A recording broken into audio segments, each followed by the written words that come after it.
And I think it's a great opportunity to be able to speak to anybody that's young and up and coming, about our sport. I mean, it's a sport that continues to grow, and I think getting the opportunity to talk to some young folks that may not know a whole lot about the details is important, because I think that when you look at any sport or any business, as a whole, everybody has their opinions on how it may be portrayed or really what happens behind the scenes. And until you talk to somebody that's actually been in the trenches, you don't really know. So it's kind of nice to be able to come here to talk to some students that may have some possible interest in being involved in NASCAR, to help them understand a little bit more about what we do and why we do what we do. So when you can come and at least touch these young and vibrant minds, it's really exciting.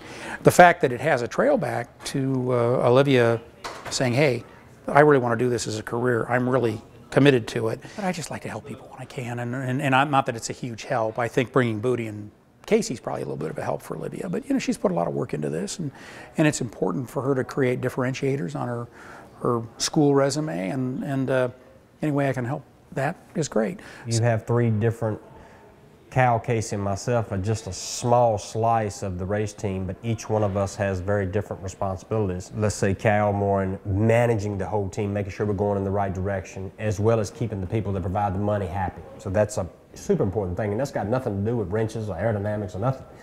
Myself, I don't do any of the physical labor really, but I have to make sure the guys are working on the right things. That's a huge oversimplification. And Casey is the one that just sits in there and executes all that stuff that's given to him.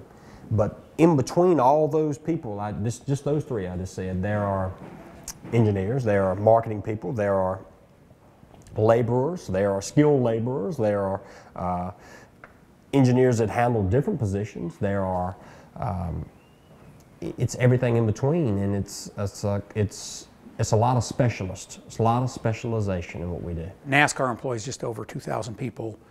I'm talking about NASCAR proper. You expand that to all the teams, and you're looking at another 15, 20,000. But then you expand to the supporting groups, and it's hundreds and hundreds of thousands of jobs. And what's different about sport is that it's constantly changing, so you always have to adapt to the competitive environment. And it's very exhilarating for those that really want to make the commitment. And I don't know if any of these people will or they won't, but there's a seat on the bus for any person that wants to do anything tied to the sport if they choose to pursue it.